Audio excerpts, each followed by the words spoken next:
Hello, everyone. I hope you enjoyed chapter 1 of Celestine Prophecies. We're now on chapter 2, and the name of this chapter is The Longer Now. Please remember to like, share, and subscribe to other like-minded people. Thank you. The Longer Now. After a frenzy of packing and a wild ride on the freeway, I arrived at the airport with just enough time to pick up my ticket and board the flight to Peru. As I walked into the plane's tail section and I sat down at the window seat, fatigue swept over me. I thought about a nap, but when I stretched out and closed my eyes, I found I couldn't relax. I suddenly felt nervous and oblivious about the trip.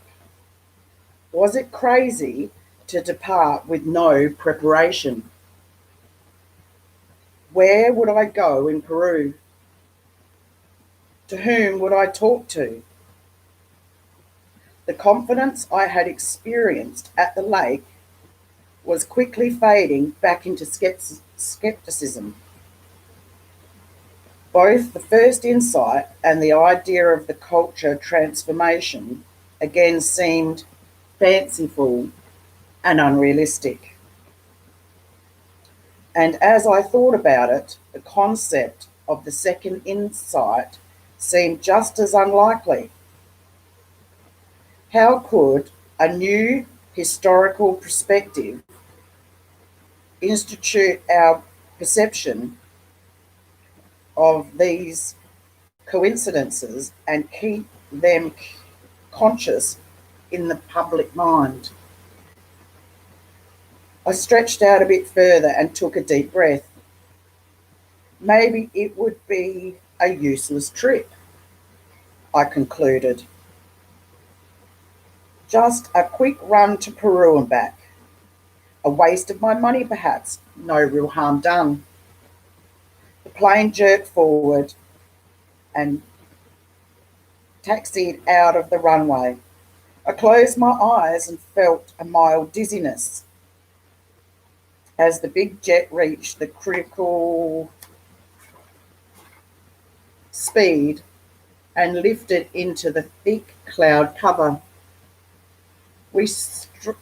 When we reached cruising altitude, I finally became relaxed and drifted into sleep.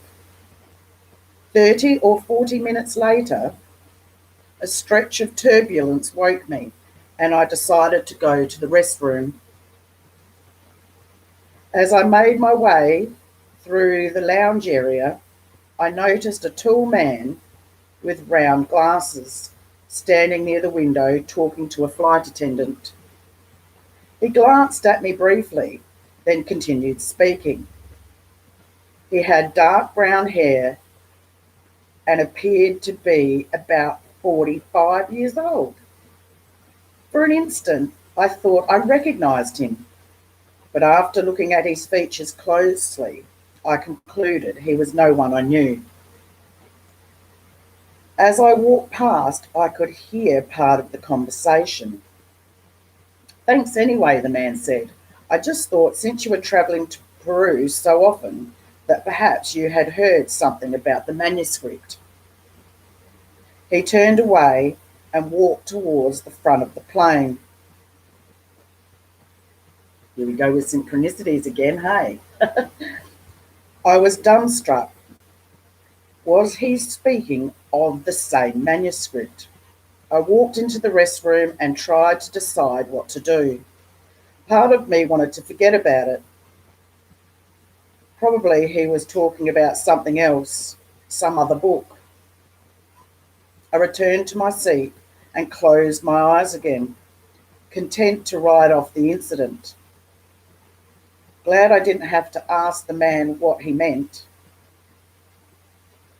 But as I sat there, I thought about the excitement I had felt at the lake. What if this man actually had information about the manuscript? What might happen then?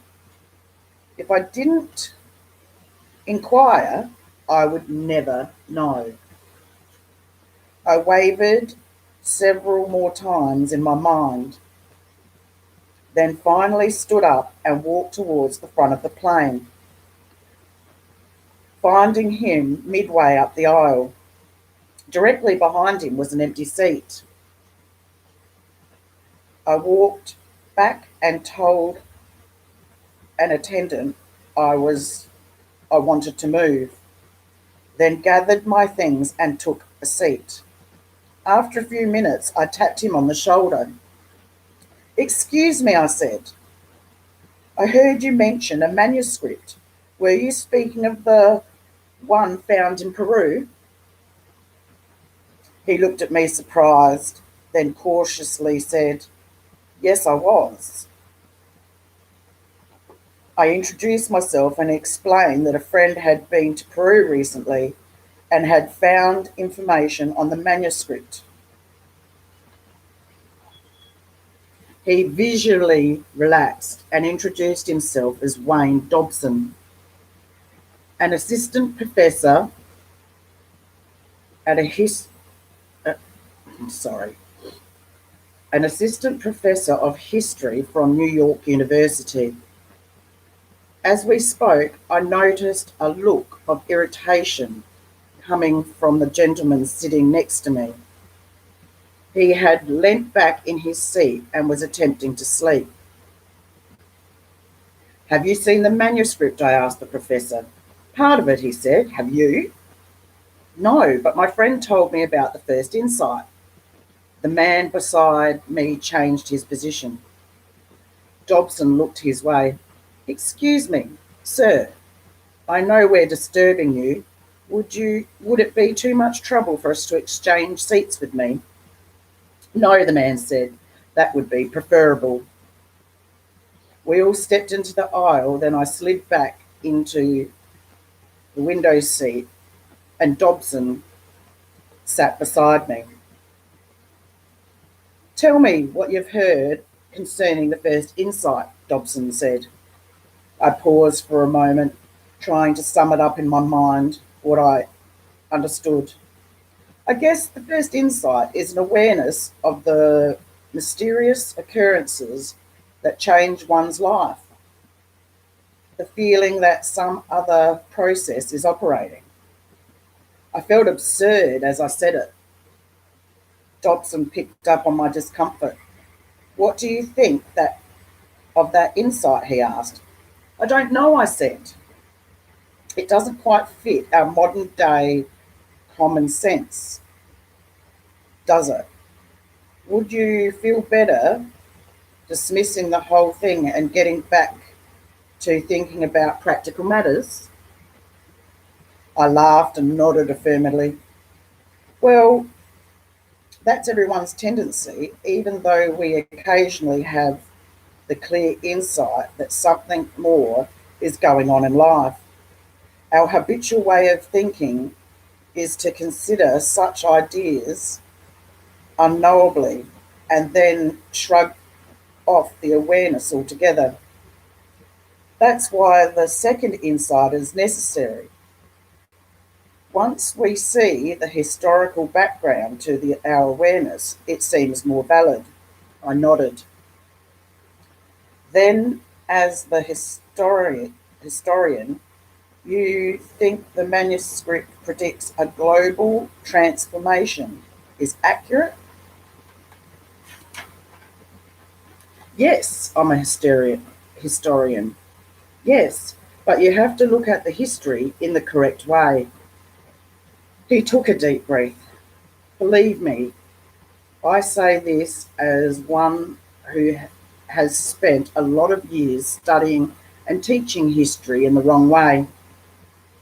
I used to be focused solely on the technological accomplishments of civilization and the great men who brought about this progress. What's wrong with that approach? Nothing, as far as it goes. But what's really important is the world's view of each historical period. What the people were feeling and thinking. It took me a long time to understand that. History is supposed to provide knowledge of the longer context within which our lives take place. History is not just the evolution of technology, it's the evolution of thought. By understanding the reality of people who came before us, we can see why we look at the world the way we do and what our contribution is towards further progress. We can pinpoint where we came in, so to speak, in the longer development of civilization, and that gives us a sense of where we're going. He paused, then added, the effect of the second insight is to provide exactly this kind of historical perspective, at least from the point of view of Western thought. It takes place the manuscript predictions in the longer context that makes them seem not only plausible but inevitable. I asked Dobson how many insights he had seen, and he told me only the first two. He had found them, he said, after a rumour about the manuscript prompted a short trip to Peru 3 weeks ago. Once I arrived in Peru, he continued, I met a couple of people who confirmed the manuscript's existence, yet seemed scared to death to talk about it much. Then said the government had gone a little loco and was making physical threats against anyone who had copies or dispersed this information. His face turned serious. That made me nervous. But later, a waiter at my hotel told me about a priest he knew who often spoke of the manuscript. The waiter said the priest was trying to fight the government's efforts to suppress the artifact. I couldn't resist going to a private dwelling where the priest supposedly spent most of his time. I must have looked surprised because Dobson asked, what's wrong? My friend, I replied, the only one who told me about the manuscript, learned what she knew from a priest. Boom, boom, hey? He wouldn't give me his name, but she talked with him once about the first insight. She was scheduled to meet him again, but he never showed up. It may have been the same man, Dobson said, because I couldn't find him either. The house was locked up and looked deserted. You never saw him? No, but I decided to look around. Then there was an old storage building in the back that was open, and for some reason I decided to explore inside. Behind some trash under a loose board in the wall, I found translations to the first and second insight. He looked at me knowingly. You just happened to find them, I asked. Yes. Did you bring the insights with you on the trip? He shook his head no. I decided to study them thoroughly and then leave them with some of my colleagues. Could you give me some summary of the second insight, I asked.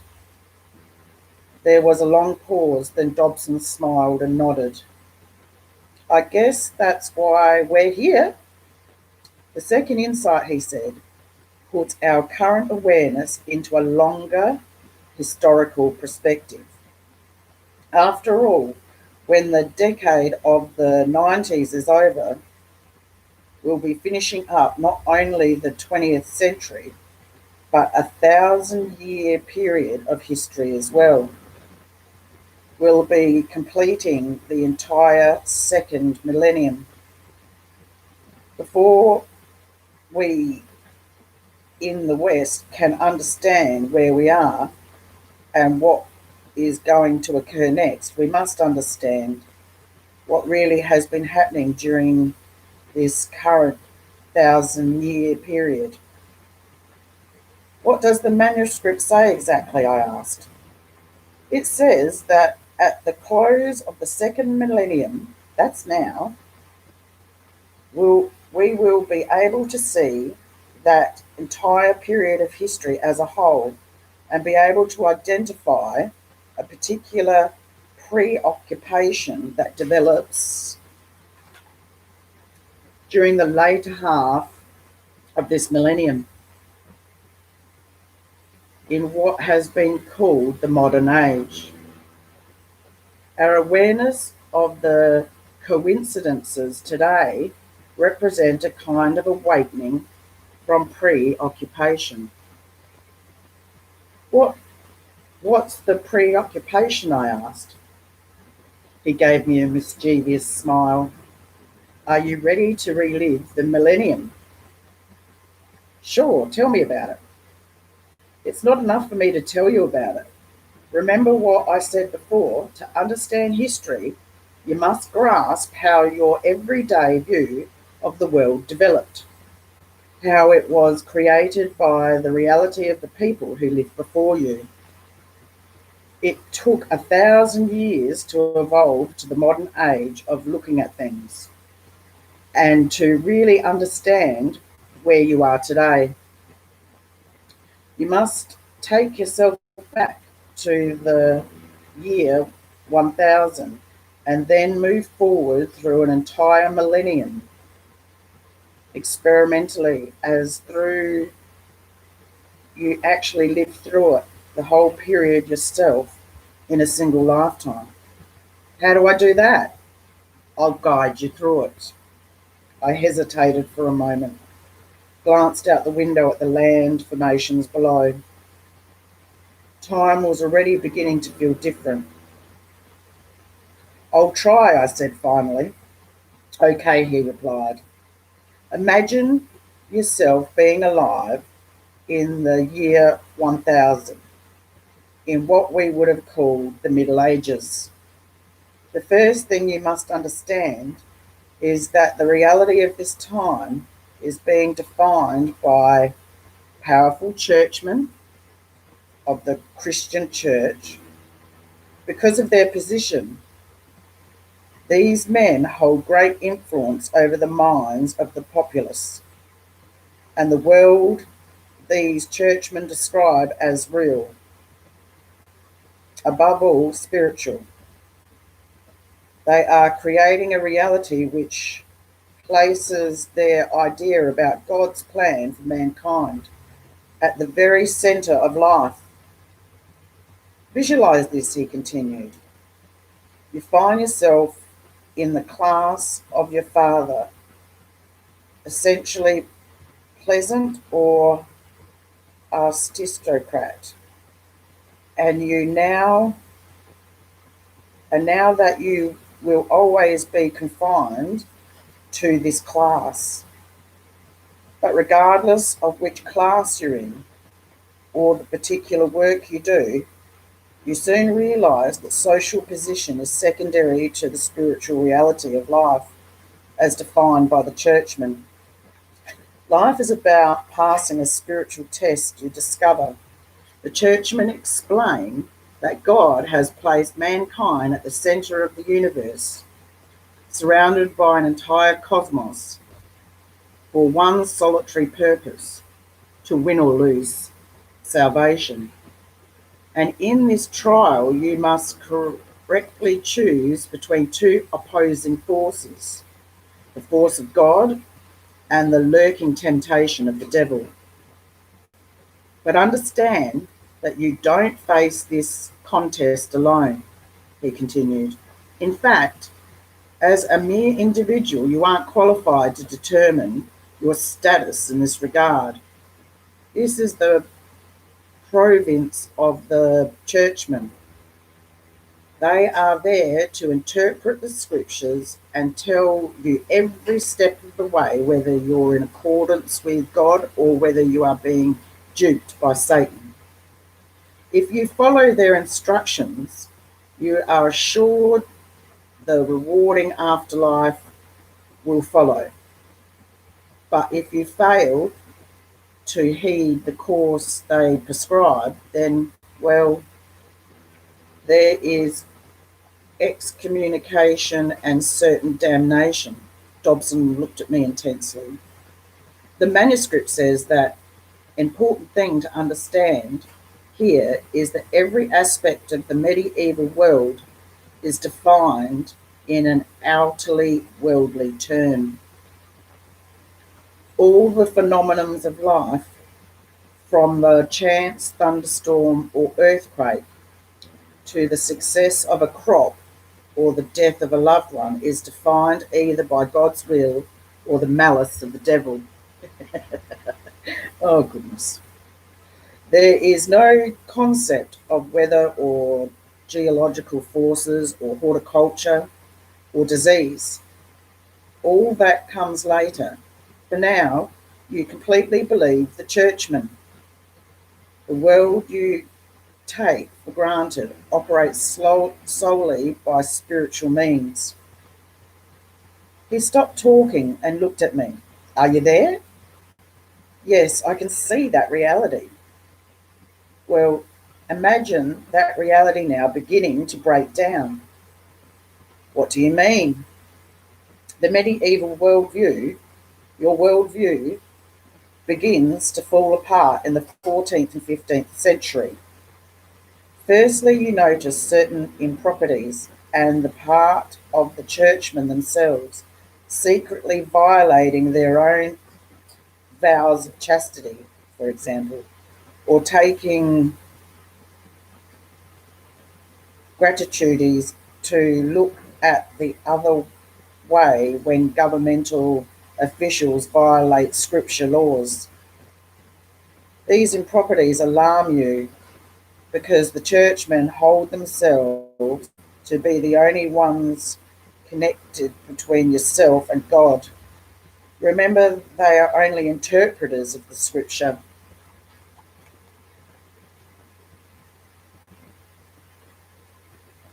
Suddenly, you are in the midst of an outright rebellion. A group led by Martin Luther is called for a complete break from PayPal Christianity. The churchmen are corrupt, they say, demanding at the end the churchmen will reign over the minds of the people. New churches have been formed based on an idea that each person should be able to have access to the scriptures personally and interpret them as they wish, with no middleman. As you watch in disbelief, the rebellion succeeds, the churchmen begin to lose. For centuries, these men defined reality, and now, before your eyes, they are losing credibility. Consequently, the whole world, is being thrown into question. The clear consensus about the nature of the universe and about humankind's purpose here, based as it was on the churchman's description, is collapsing, leaving you and all other human beings in Western culture in a very precarious place. After all, you have grown accustomed to having authority in your life to be define reality. And without the external direction, you feel confused and lost. If the churchman's description of reality and the reason for human existence is wrong, you ask, then what is right? He paused for a moment. Do you see the impact of this collapse on the people of that day? I suppose it was somewhat unsettling, I said. To say the least, he replied. It was a tremendous upheaval. The old world view was being challenged everywhere. In fact, by the 1600s, astronomers had proven beyond a doubt that the sun and the stars did not revolve around the earth as maintained by the church. Clearly, the earth was only one small planet orbiting a mirrored sun in the galaxy that contained billions of such stars. He leaned towards me. This is important. Mankind has lost its place at the center of God's universe. See the effects this had? Now, when you watch the weather or plant plants growing or someone suddenly dies, what you feel is an anxious bafflement. In the past, you might have said God was responsible or the devil, but as the medieval world breaks down, that certainly goes with it. All things you took for granted now need new definition, especially the nature of God and your relationship to God. With that awareness, he went on, the modern age begins. There is a growing demographic spirit and a mass distrust of papal and the royal authority. Definitions of the universe based on speculation or scriptured faith are no longer automatically accepted. In spite of the loss of certainty, we didn't want to risk some new group controlling our reality as the churchmen had. If you had been there, you would have participated in this creation of a new mundane for science. A what? He laughed. You would have looked out on the vast identified universe and you would have thought, as did the thinkers of that day, that we need a method of consensus building, a way to systematically explore this new world of ours. And you would have called this new way of discovering reality the scientific method, which is nothing more than testing an idea about how the universe works, arriving afterwards at some conclusion, and then offering the conclusion to others to see if they agree. Then he continued, you would have prepared explorers to go out into this new universe, each armed with the scientific method, and you would have been given them the historic mission. Explore this place and find out how it works, what it means that we find ourselves alive today. You knew you had lost your certainty about a God ruled universe, and because of that, your certainty about nature of God Himself. But you feel you had a method, a census building process through which you could discover the nature of everything around you, including God and including the true purpose of mankind existing on this planet. So you send out these explorers out to find the true nature of your situation and to report back. He paused and looked at me. The manuscripts, he said, says that at this point we begin the preoccupation from which we are awakening now. We send these explorers out to bring back a complete explanation of our existence, but because of the complexity of the universe, they weren't able to return right away.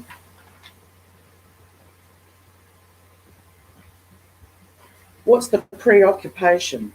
Put yourself in that time period again, he said, when the scientific method couldn't bring back a new picture of God and purpose of mankind on the planet.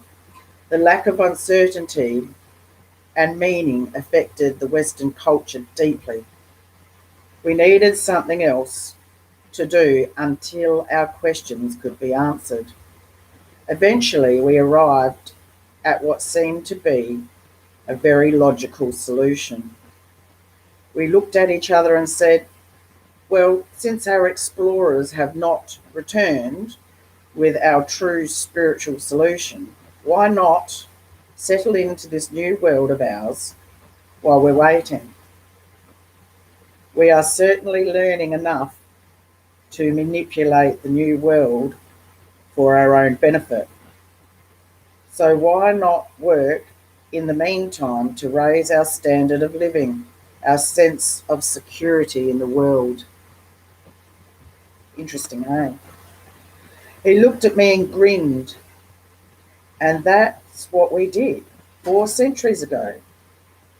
We shook off our feelings of being lost and took matters into our own hands by focusing on conquering the earth and using its resources to better our situation. And not only now, as we approach the end of the millennium, can we see what happened. Our focus gradually became a preoccupation. We totally lost ourselves in creating singular security and economy security to replace the spiritual one we had lost. The question of why we were alive, of what we were actually going on in this spiritual, was slowly pushed aside and repressed altogether. He looked at me intensely, then said, working to establish a more comfortable style of survival has grown to feel complete in and of itself a reason to live, and we gradually, methodologically, forgot about our original question. We forgot that we still didn't know what we were surviving for.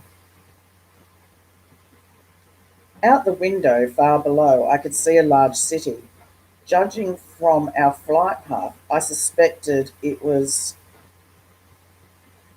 Florida.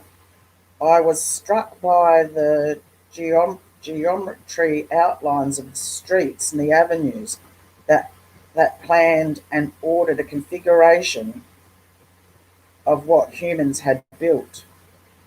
I looked over at Dobson.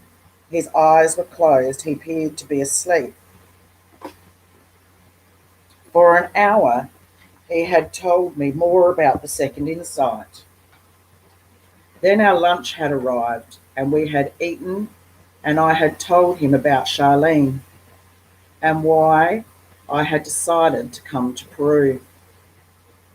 Afterwards, I wanted only to gaze out at the cloud formations and consider what he had said. So what do you think? He said suddenly, looking sleepily over at me. Have you grasped the second insight? I'm not sure. He nodded towards the other passengers. Do you feel as if you have a clearer perspective on the human world? Do you see how preoccupation and how preoccupied everyone has been? This perspective explains a lot.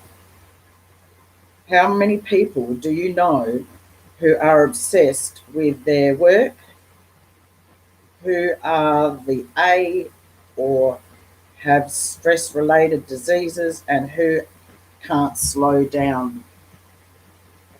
They can't slow down because they're used of their routine to distract themselves, to reduce life to only be a practical consideration.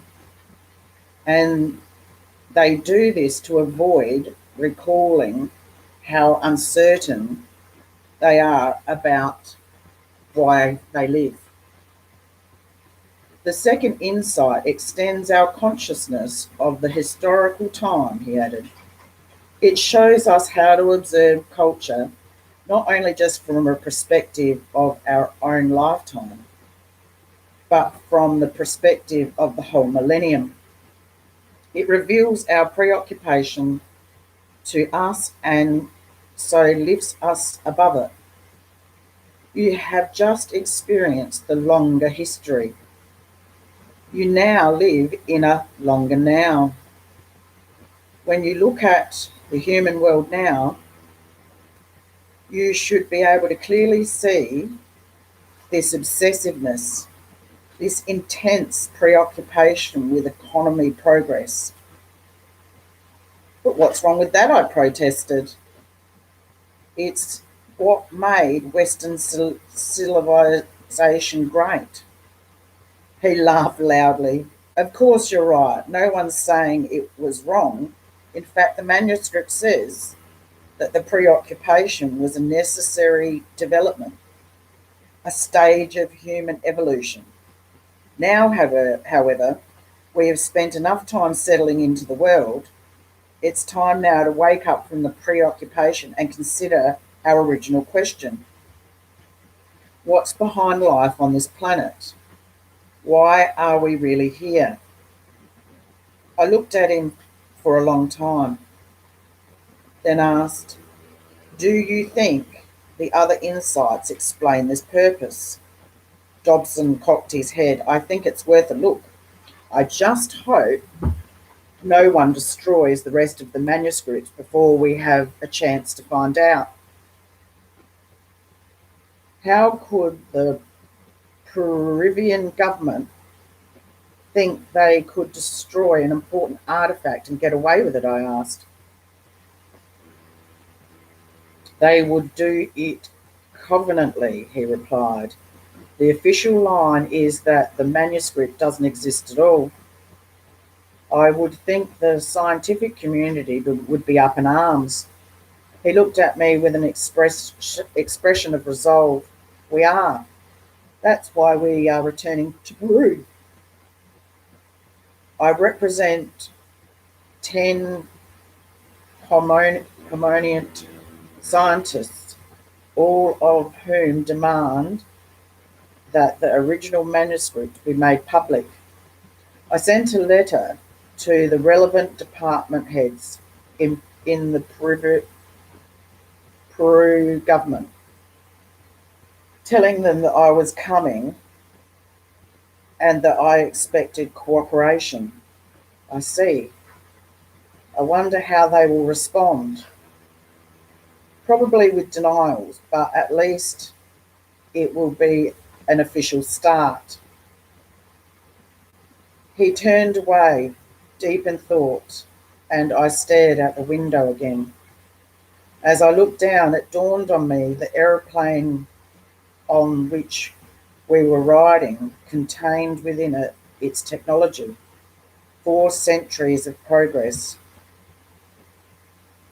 We had learnt much about manipulating resources we had found on Earth.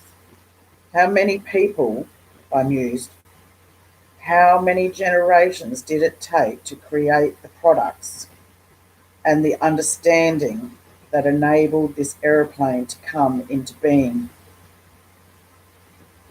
And how many spent their whole lives focused on one tiny aspect, one small step, without ever lifting their heads from preoccupation? Suddenly, in that instant, the span of history Dobson and I had been discussing seemed to integrate fully into my consciousness. I could see the millennium clearly, as through it was a part of my own life history. 1,000 years ago, we had lived in the world where God and human spirituality were clearly defined, and we had lost it. We had decided there was more to the story. Accordingly, we had sent out explorers to discover the real truth and report back to us. And when they had taken so long, we had become preoccupied with a new secular purpose, one of settling into the world, making ourselves more comfortable. And settled we had. We discovered that we could melt down metals, create fashionable kinds, garments, gadgets. We invented sources of power, first steam, then gas, electricity and fusion, farming and mass production. Now commanded huge stores of materials and goods and vast networks, propelling it all with what we call progress, the desire of the individual to provide his own security, his own purpose while he was waiting for truth. We had decided to create a more comfortable and pleasurable life for ourselves and our children. And in a mere 400 years of our preoccupation, we had created a human world where all comforts of life could now be produced. The problem was our focus, our obsessiveness drive to conquer nature and make ourselves more comfortable had left the natural system of the planet polluted, on the verge of collapse. We couldn't go on this way. Dobson was right. The second insight did make our new awareness seem inevitable. We were reaching a climax in our culture's purpose. We were accomplishing what we had collectively decided to do. And as this happened, our preoccupation was breaking down and we were waking up to something else. I could almost see the momentum of the modern age slowing as we approach the end of the millennium. A 400-year-old obsession had been completed. We had created the means of material security, and now we seem to be ready, poised, in fact, to find out why we had done it. In the faces of all the passengers around me, I could see evidence of the preoccupation, but also I thought I detected a brief glimpse of awareness. How many, I wonder, have already noticed the coincidences? The plane tilted forward as we began to descend. As the flight attendant announced we would soon be landing in Lima, I gave Dobson the name of my hotel and asked where he was staying. He gave me the name of his hotel and said it was only a couple of miles from mine.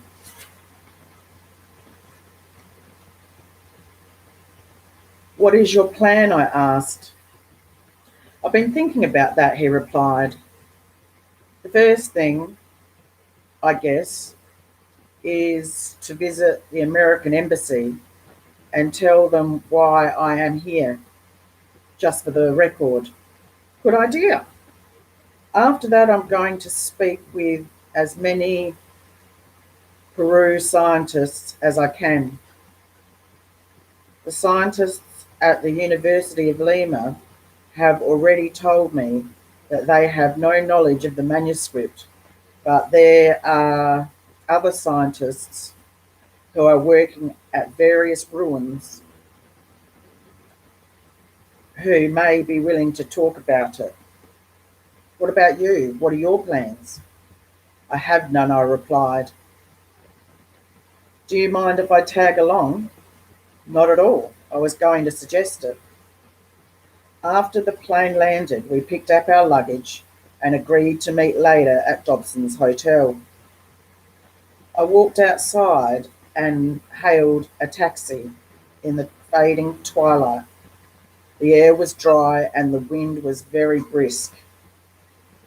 As my cab drove away, I noticed another taxi pull out quickly behind us, then lagged back in the traffic. It stayed with us, though, several turns, and I could make out a lone figure in the back. A rush of nervousness filled my stomach. I asked the driver who could speak English not to go directly to my hotel, but to drive around for a while. I told him I was interested in sightseeing. He complied without comment. The taxi followed. What was this all about?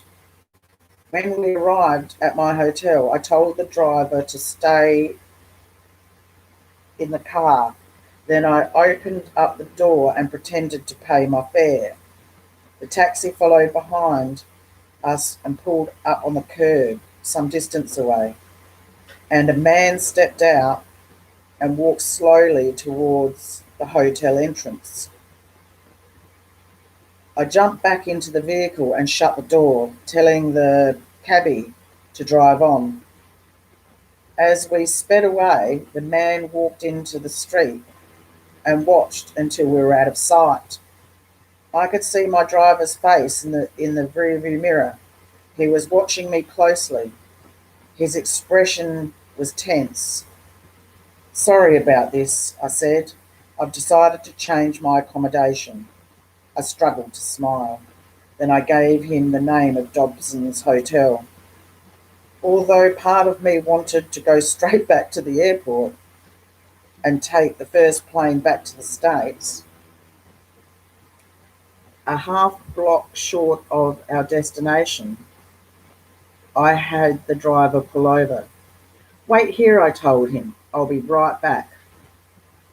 The streets were filled with many people, mostly native Peruvians. But here and there I passed some Americans and Europeans. Something about seeing the tourists made me feel a bit safer. When I was within 50 yards of the hotel, I stopped. Something wasn't right. Suddenly, as I watched, a gunshot ran out and screams filled the air. The crowd in front of me flung themselves to the ground, opening up my view down the sidewalk. Dobson was running towards me, wild-eyed, panicked. Figures behind him pursued. One fired his gun into the air and ordered Dobson to halt. As he ran closer, Dobson strained to focus, then recognized me. Run, he yelled, for God's sake, run. I turned and ran down the alley in terror. Ahead was a vertical board fence, 6 feet high, blocking my way. When I reached, I leapt as high as I could, catching the top of the boards with my hands and flinging my right leg over the top. As I walked, my left leg dropped to the other side. I looked back down the alley. Dobson was running desperately. More shots were fired. He stumbled and fell. I continued to run blindly, leaping piles of trash and stacks of cardboard boxes. For a moment, I thought I heard footsteps behind me, but I dare not look back. Ahead, the alley ran into the next street, which was also crowded with people, seemingly alarmed. As I entered the street, I dared glance to my rear. My heart was pounding. No one was there. I walked hurriedly down the sidewalk to the right, trying to fade into the crowd. Why was Dobson running? I asked myself. Was he killed? Wait a minute, someone said in a loud whisper from behind my left shoulder. I started to run, but I reached out and he grabbed my arm. Please wait a minute, he said. I saw what happened. I'm trying to help you. Who are you? I asked, trembling. I'm Wilson James, he said. I'll explain later. Right now, we need to get you off the streets. Something about his voice and demeanour calmed my panic, so I decided to follow him. We walked up the street and into a leather goods store. He nodded at the man behind the counter and led me into a musty spare room in the back. He shut the door and closed the curtains. He was a man in about his 60s, although he seemed much younger, a sparkle in his eye or something. His skin was dark brown and his hair was black. He looked of a Peru descent, but his English he spoke sounded almost American.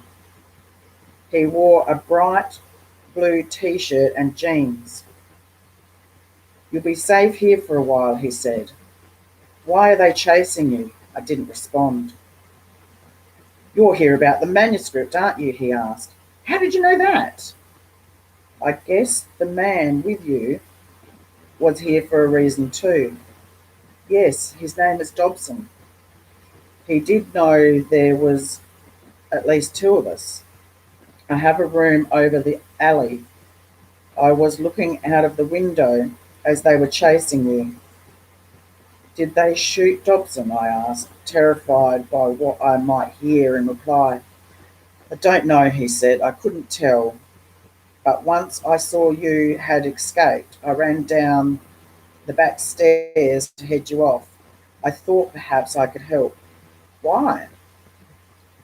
For an instant he looked at me as though he was uncertain of how to answer my question. Then his expression changed to one of warmth. You won't understand this, but I was standing there at the window and thought about an old friend came to me. He's dead now. He died because he thought people should know about the manuscript. When I saw what was happening in the alley, I felt I should help you.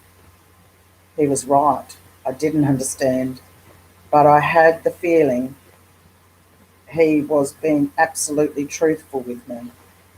I was about to ask another question when he spoke again. We can talk later about this, he said. I think we better move to a safer place. Wait a minute, Wilson, I said. I just have to I just want to find a way back to the States. How can I do this? Call me Will, he replied. I don't think you should return to the airport. Not yet. If they're still looking for you, they will be checking there. I have some friends who live out of town. They will hide you. There are several other guys out of the country you can choose. When you're ready, they will show you where to go.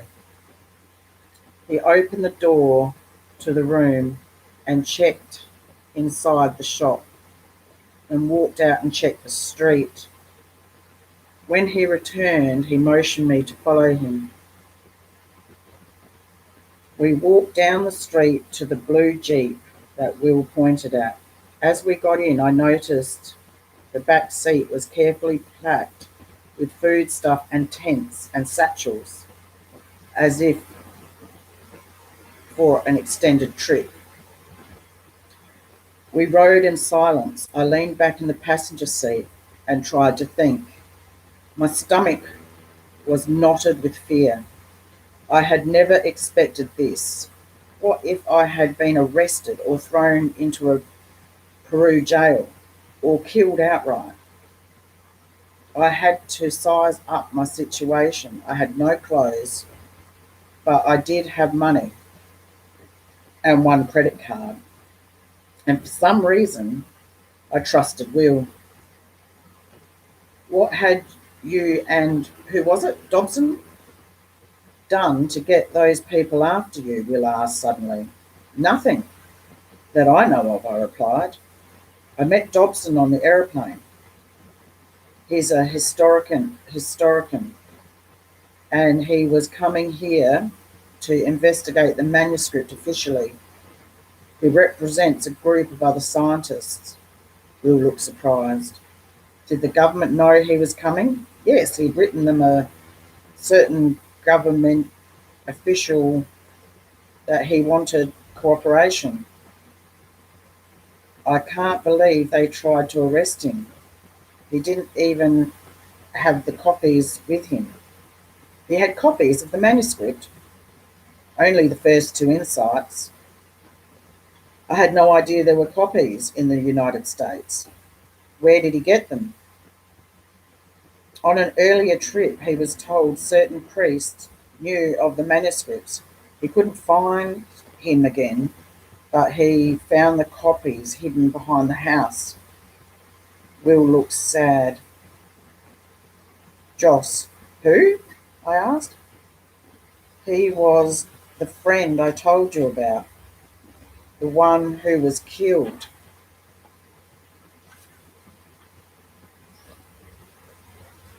He had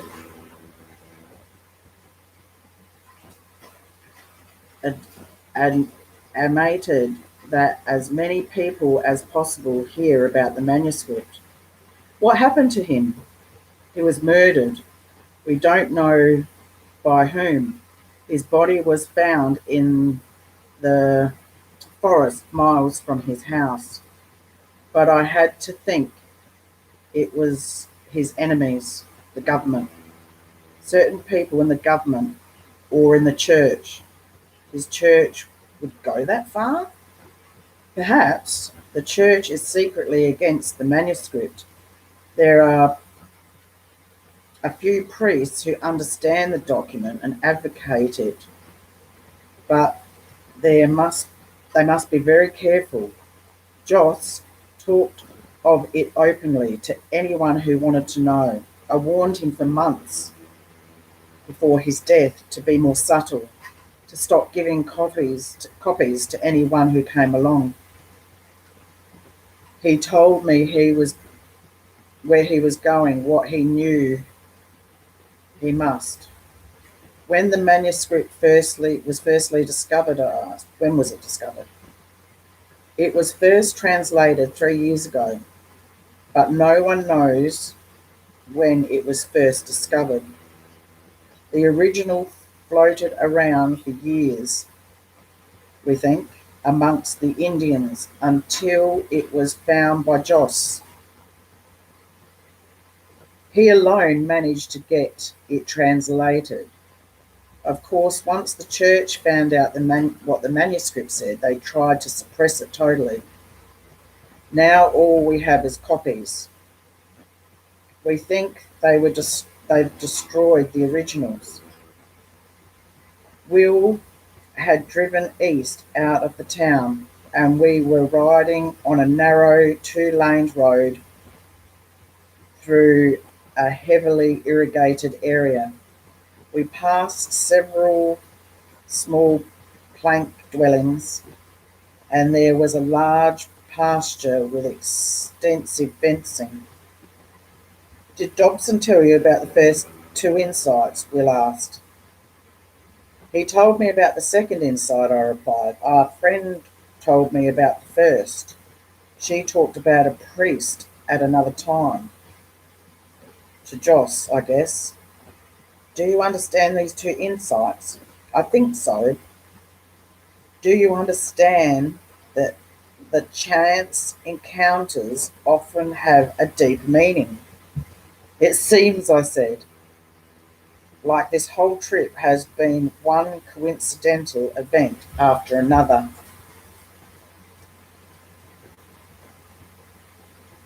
That beginning that begins to happen once you become alert and connected with your energy. Connected? Will smiled. That's something mentioned further in the manuscript. I'd like to hear about it, I said. Let's talk later, he said, indicating with a nod that he was turning the vehicle onto a gravel driveway.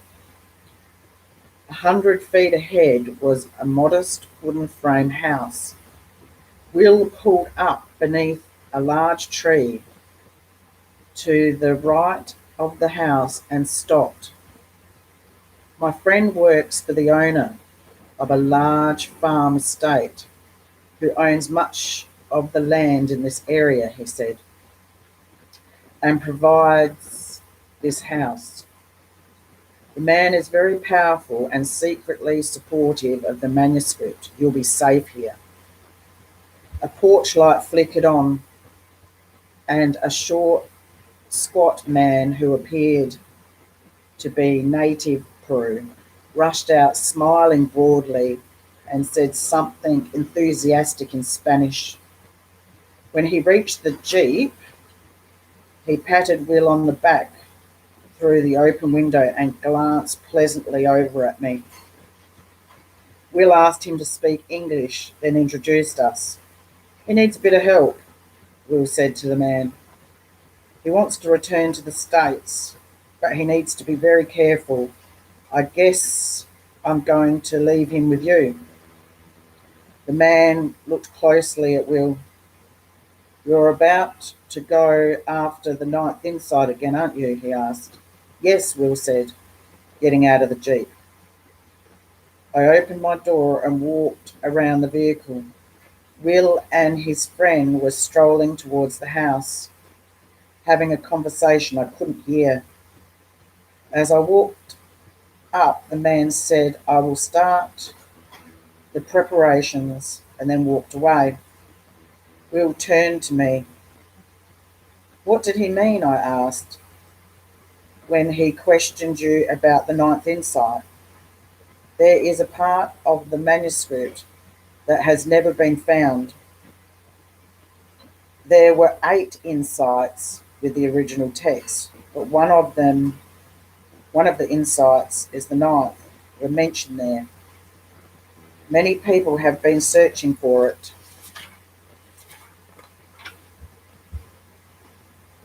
Do you know where it is? No, not really.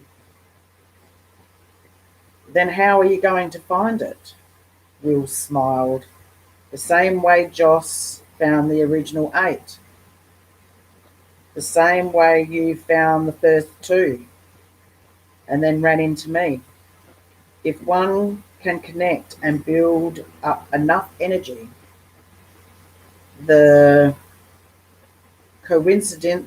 coincidental events begin to happen consistently. Tell me how to do that, I said. Which insight is it? Will looked at me as if assessing my level of understanding. How to connect is not just one insight, it's all of them. Remember the second insight where it describes how explorers would be sent out into the world, the scientific method to discover the means of human life on the planet, but they would not return right away. Yes. Well, the remainder of the insight represents the answers finally come back, but they aren't just come from institutional science. The answers I'm talking about are coming from many different areas of inquiry. The findings of psychics, psychological, mysticism, and religion are all coming together into a new basis on a perception of coincidences. We're learning the detail of what the coincidences mean, how they work, and as we do, we're constructing a whole new view of life, insight by insight. Then I want to hear all about each insight, I said. Can you explain them to me before you go? I found it doesn't work that way. You must discover each of them in a different way. How? It just happens. I wouldn't work for me. It wouldn't work for me if I just told you. You might have the information about each of them, but you wouldn't have the insights. You would have to discover them in the course of your own life. We stared at each other in silence. Will smiled. Talking with him made me feel incredibly alive. Why are you going after the ninth insight now? I asked. It's the right time. I've been guided here and I know the terrain and I understand all 8 insights. When I was at my window over the alley thinking of Joss, I had already decided to go north one more time. The ninth insight is out there. I know it is. And I'm not getting any younger. Besides, I've envisioned myself finding it and achieving what it says. I know it is the most important of the insights. It pulls the others into perspective and gives us a true purpose of life. He paused suddenly and looked serious. I would have left 30 minutes earlier, but I had this nagging feeling that I'd forgotten something. He paused again. That's the precise moment when you showed up. We looked at each other for a long time. You think I suppose I could go with you? I asked. What do you think? I don't know, I said, unsure of myself. I felt confused. The story of my Peru trip was flashing before my mind. Charlene, Dobson, and now Will. I have come to Peru because of a mild curiosity and now find myself hiding. An unwitted fugitive who didn't even know who he was pursued by. And the strangest thing of all was that at this moment, instead of being terrified or totally panicked, I found myself in a state of excitement. I should have been summoning all my wits and instincts to find a way home, but I really wanted to do was go with Will into what may undoubtedly be more danger. As I considered my options, I realized that in reality that I had no choice. The second insight had ended any possibility of going back to my old preoccupations. If I was to stay aware, I had to go forward. I plan to spend the night, Will said, so you will have until tomorrow morning to decide. I've already decided, I told him, I want to go. That's the end of chapter 2. Reflect on it a little bit and see if you can see some stuff that's happening in 2020 that sort of relates. I hope you're enjoying it. Chapter 3 is a matter of energy. Please remember to like, subscribe, and share this with other like-minded people. Thank you so much for your time and sharing and getting this out there. Thank you.